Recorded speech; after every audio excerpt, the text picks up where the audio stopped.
Hey everybody, it's Gary Lucas, and I'm coming to you on Thursday. It is Thursday. What is today, man? I'm losing track of time. Tuesday? No. Some point on the 12th of December. Isn't it funny how time has collapsed upon itself?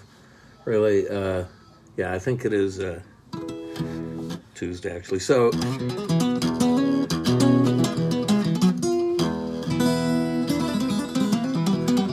anyway, it's been a wild week. It's been a wild year, has it not? And it ain't over by long chalk, as they say. But I don't know. And just ungluing myself from the TV, I then dive into online journalism of all sorts. I always try and get like a measure of varied opinions to make my own judgment calls on these things. But the latest communication from Trump on his way down to his wall that he's so proud about, his sort of wall that never really got built, was puzzling to me insofar as he said this riot had nothing to do with me, basically. So, it's Black Lives Matter fault, etc., etc. It's just incredible. There's a play by Luigi Pirandello that I love very much called It Is So If You Think It's So. And that basically, I think, accounts for the strange mass hypnosis that have come over many people, certainly many supporters of Donald J. Trump, in terms of what they believe, and despite all evidence to the contrary, refuse to shake their beliefs or modify them. They're true believers in their heart. And it's more than sad, it's scary. But anyway, we just have to keep our lamps trimmed and burning, as Blind Willie Johnson said in one of his greatest spirituals, and be vigilant. And, anyway, let me entertain you.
was an instrumental version of After Strange Gods, which is the first clip that was kind of made by a friend and a fan down in Australia, Mr.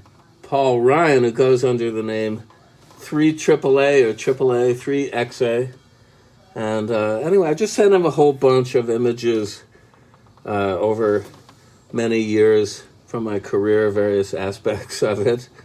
And he set that to the music of this song. And the song After Strange Gods, I recorded, I think it was about 92 or 93, at a place called Look and Company. Very nice people.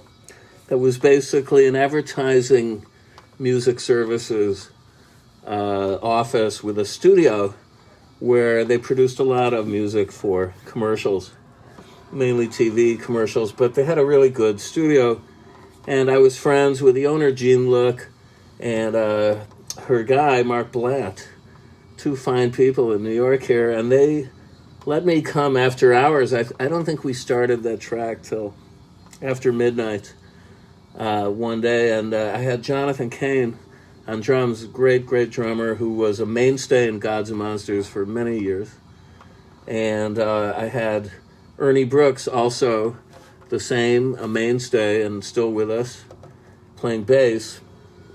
I overdubbed a few other people later on, Greg Bendian on percussion, and the vocalist was the great Dina Emerson, who was singing with Gods and Monsters for a while, for a year or so, and then went off to join Cirque du Soleil, I believe, and moved to Vegas. I hope she's doing well, but that's her voice on the track. And it came out very well. Oh yeah, Anthony Cain, Jonathan's brother, is playing harp on the studio recording of this song, and I thought it came out very well. It was issued on my second Gods and Monsters album, Bad Boys of the Arctic, which came out around 94. So anyway, that is on segue into commercial here. This new album about to drop, as they say. I don't know where that came from, that expression, but anyway. It's about to drop January 29th on Knitting Factory. The Essential Gary Lucas double album, double CD, with a beautiful package designed by Steve Byram, an award-winning guy, friend of mine, graphic designer, really brilliant, with lots of goodies and rare tracks on it. I've talked about it aplenty, and I will continue to, but you can pre-order it. I think the link is pretty accessible around this posting I'm making, and it'll be online. But anyway, I was really happy to see a very nice review in The Wire magazine, one of the best of music magazines in the world, certainly based in the UK, who've been very supportive of my work over many years, and going as far back as my first solo album. And that was just great to see. And I can't wait to go back and play, for you guys anywhere in the world. But certainly it'd be nice to be in England. I was scheduled to do a record release party for this album around May 1st, before the pandemic hit. And it was at a club in London called the Troubadour, which has a long history. And my friend Ruben Miles Ty, who's been doing bookings for me for a few years in the UK, had all lined up, but they had to close. And who knows when things are going to return to semi-normal. But, I mean, I had some good news today, which is in New York State, where I'm situated here, gazing out at New Jersey and the Hudson River, but here it's the West Village. New York State, they've just announced that they're going to start distributing the Moderna vaccine to people over 65. And I would be a liar to tell you I was younger than that age, although, some people very kindly say, oh, you look, much younger than me. That may be, but nevertheless, I am beyond 65, but not that much. In any case, though, until this moment, I wasn't able to get vaccinated. But now I can join the queue of what would probably be hundreds of thousands, if not millions, of New Yorkers who are trying to get this vaccine in their arm. So I did fill out a form this morning with, who was it? Oh, I don't know, various clinics around here, and it was basically, they give you numbers on the website that you call, and then they say, we're not doing it yet, we'll let you know. Don't call us, we'll call you. But one of them did say, okay, we've got you now in the database, and you'll be contacted within 48 to 72 hours, so that would be nice. Because I have a whole bunch of things I want to do, particularly in Europe, but we'll see what the situation is there. I was lucky and fortunate enough to get over to Holland, as you may know, and right before Halloween, and was there for 3 weeks, which was lovely. And that's on the agenda, for sure, but plenty of other countries and cities and situations. So we'll see. I'm optimistic. The sun is shining, and even though Trump maintains his fiction that he had nothing to do with this riot, this insurrection, this failed coup, his fingerprints are all over it, obviously, as are his henchmen, enablers. I don't have to name any names. I mean, you know who they are. And soon it will all be over. We hope it will all be over, but, we're preparing for more, I hate to say this, but more violence. But so that's why everybody please try and stay calm and safe and not lose your cool and wear that mask. What else can I say here to further the conversation?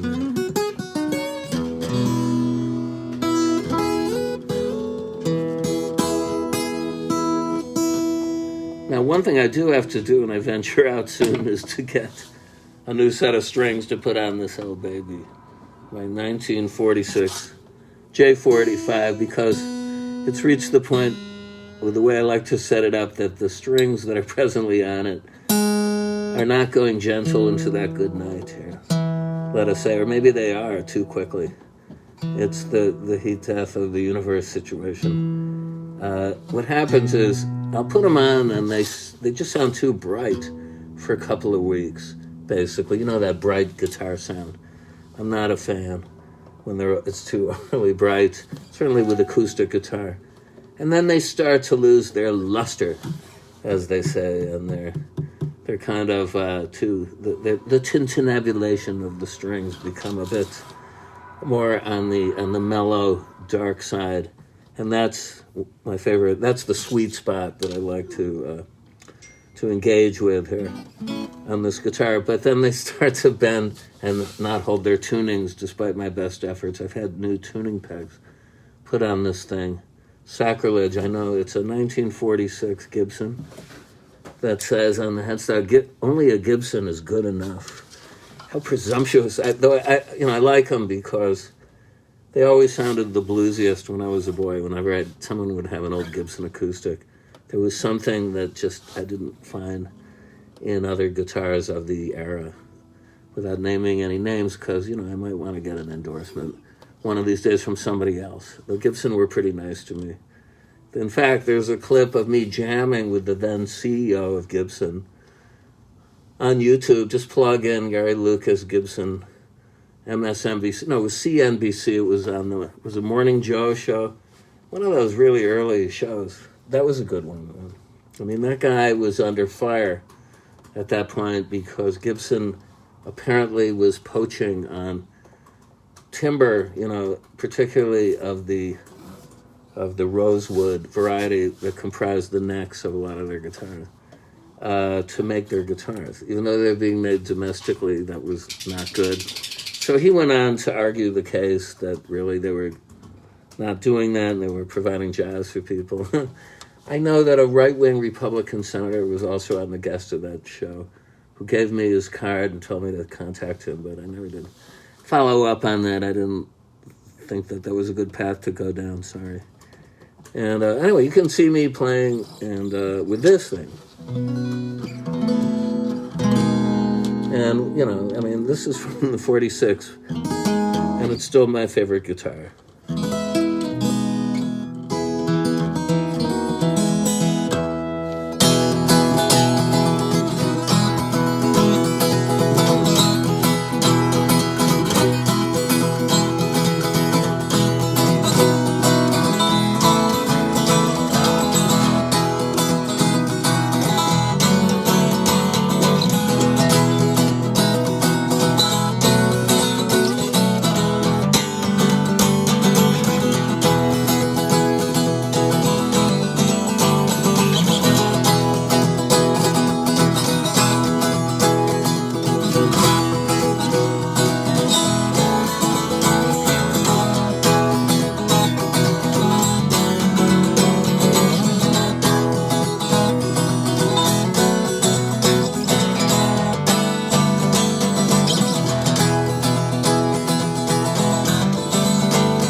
love that last chord. This is the Lucas chord. I couldn't tell you what it is. Yeah.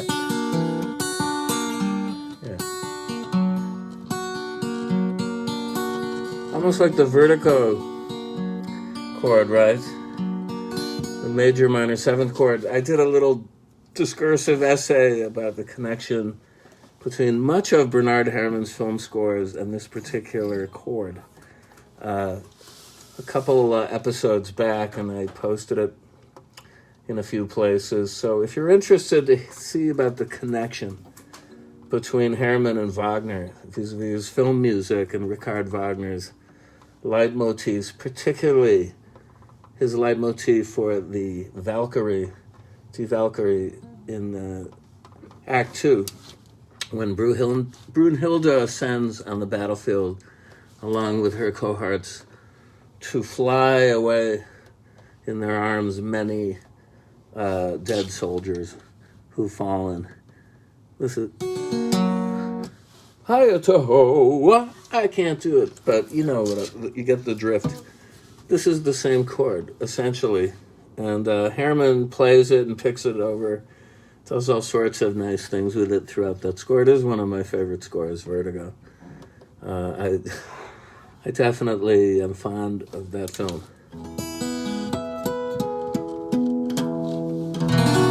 But this is not exactly that chord, but it could be. You know, it's a bittersweet with a chord with a tension between a resolution and a dissonance, just slightly. And to me, it's like that's life.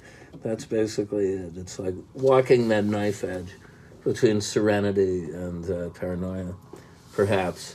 Although, as Don Van Vliet, the great Captain Beefheart, once observed, a little paranoia is a good propeller, right? Just because they tell you that things aren't true, they might be true.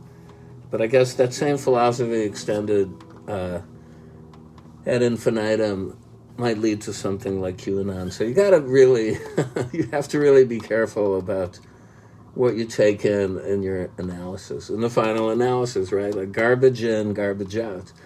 So I suggest trying to read a variety of opinions if you're interested in keeping abreast of the situation and synthesizing your own worldview out of it, because the stuff, you know, sometimes violently contradicts the other stuff that you read, and so you want to find a middle ground, or at least a resonance within that would lead you to believe that your opinion was valid or correct. But anyway,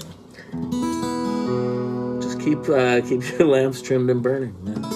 A book that I can't recommend enough, I'm going to recommend it again, is Reed Mittenbuhler's Wild Minds. All I have is the cover here, but you can imagine a hardback tome in the center of it.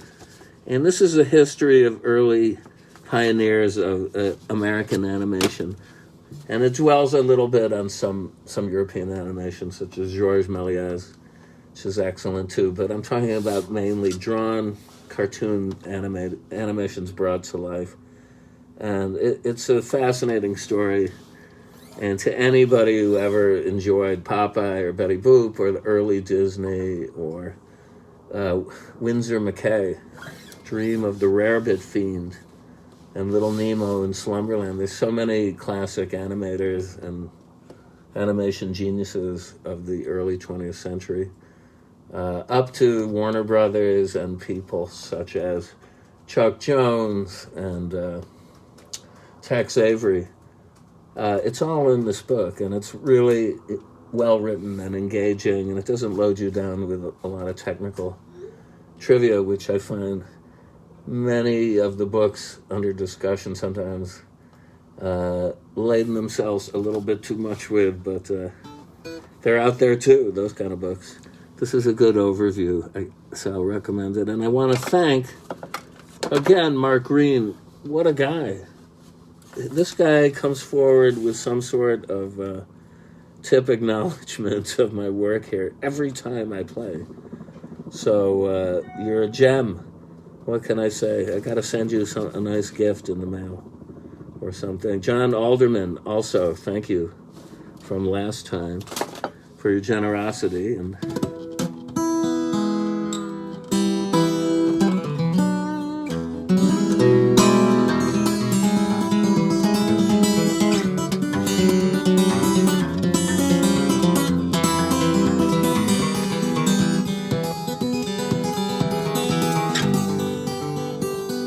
Here's that chord. Here's another one of my favorite chords now.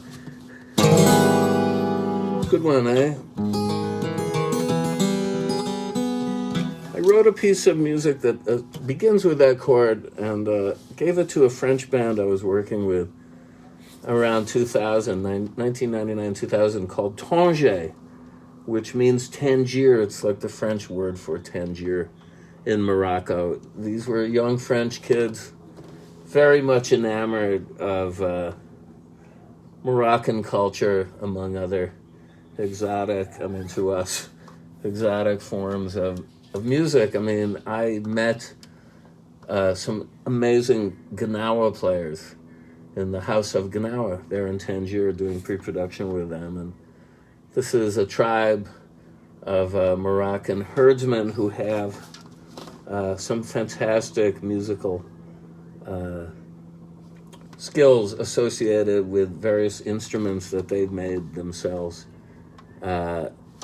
Anyway, you should check that out. I don't know if you can get this album easily anymore, but the name of the album is Le Détroit, which means the border, spelled like Detroit, Le Détroit.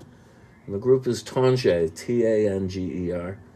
But anyway, so I brought some music for them. And there's a song that we did called A Toi la Sol, which is really great. If I do say so myself, not because the chords and the riffs I gave them were so great, but the overall achievement was something. We all felt pretty good about hearing the playbacks. And as there was a pretty big budget for this record, we got to record and overdub a string section at Olympic Studios in Barnes, outside the capital of London.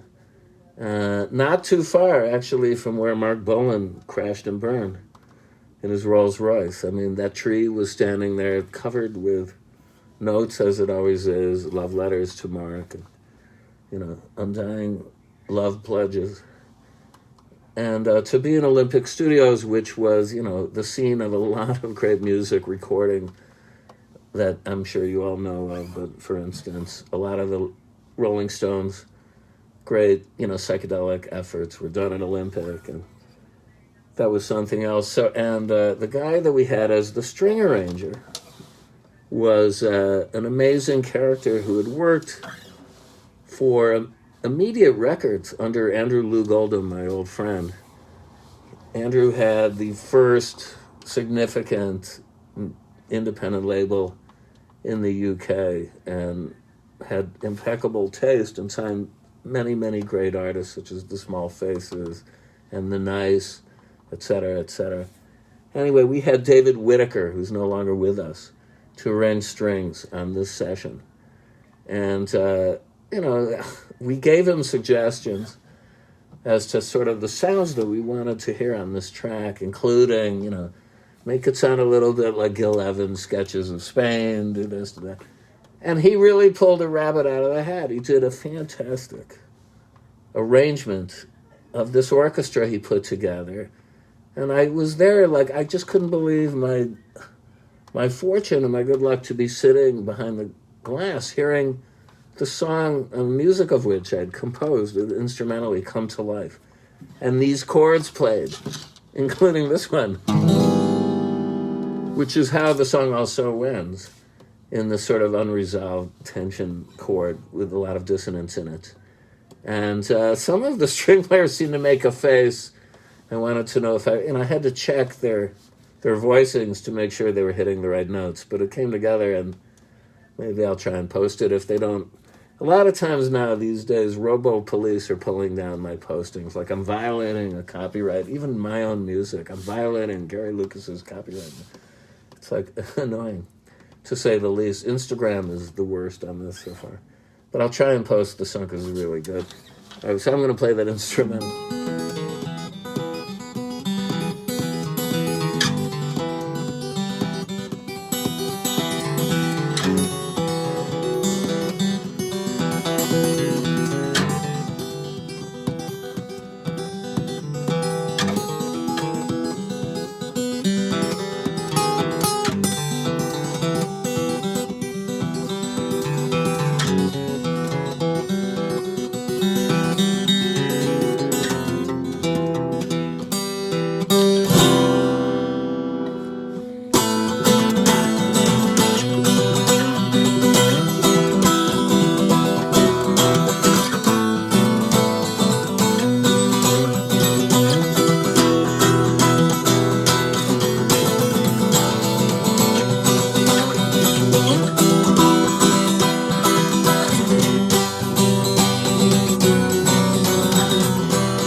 that's basically it. Now, I had an earlier version of this I did with Richard Barone, who titled it "Who Breaks a Butterfly on a Wheel," which is the famous editorial protesting the Mick Jagger and Keith Richards' incarceration and their drug busts, written by William Rees-Mogg, I think, for the Times, one of the major newspapers in London. Now, his son, Jacob Rees-Mogg, is this kind of heinous Tory politician right now. I won't really go into that.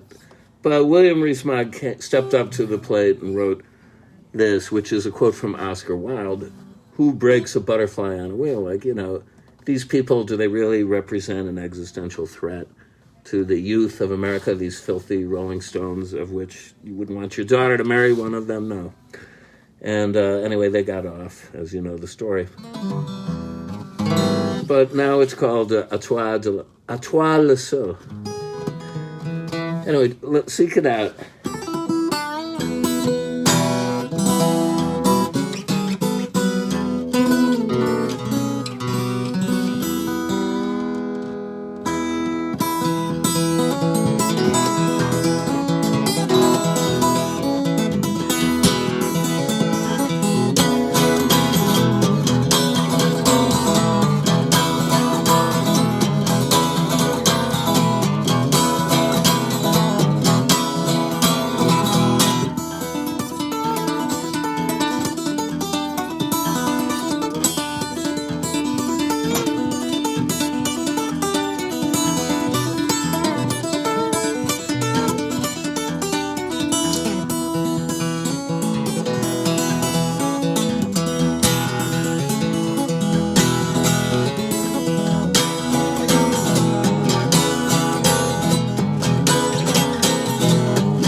Okay, that's it for today.